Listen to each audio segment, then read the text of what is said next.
You know what I'm saying? Yeah? Huwag kang gamal. Ang sabi mo nga ulit? Huwag kang gamal. Alright, here we go.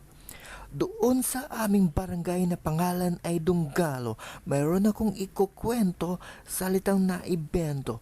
Gamal hops, mga ugaling kabaliktaran.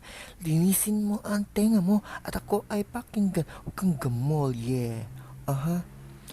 Gamol ang tawag chong kung ikaw ay salbahe.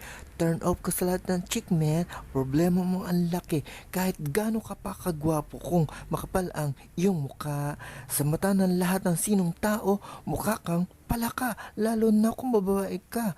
Sama ng iyong dating, hindi pa tayo syota, darling ka ng darling. Kung galit ka sa isang tao, huwag kang magsawalang imik. Pakita mo, sabihin mo, huwag kang peke, huwag kang plastic, huwag kang gamol, yeah. Ay nako, ayan kasi huwag kang gamol, yeah.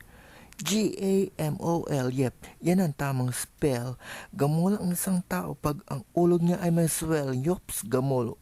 Ito ay matinding salita. Kung ang ugali mo ay gamol, man, daig mo ang malaswa, huwag kang gamol. Paulit-ulit kong sasabihin sa iyo na ang tinutukoy ko, man, ang masamang ugali mo, huwag kang gamol.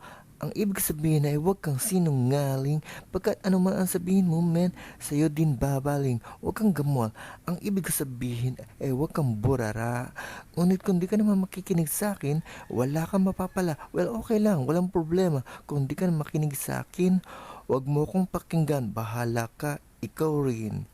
Yeah, huwag kang gamol.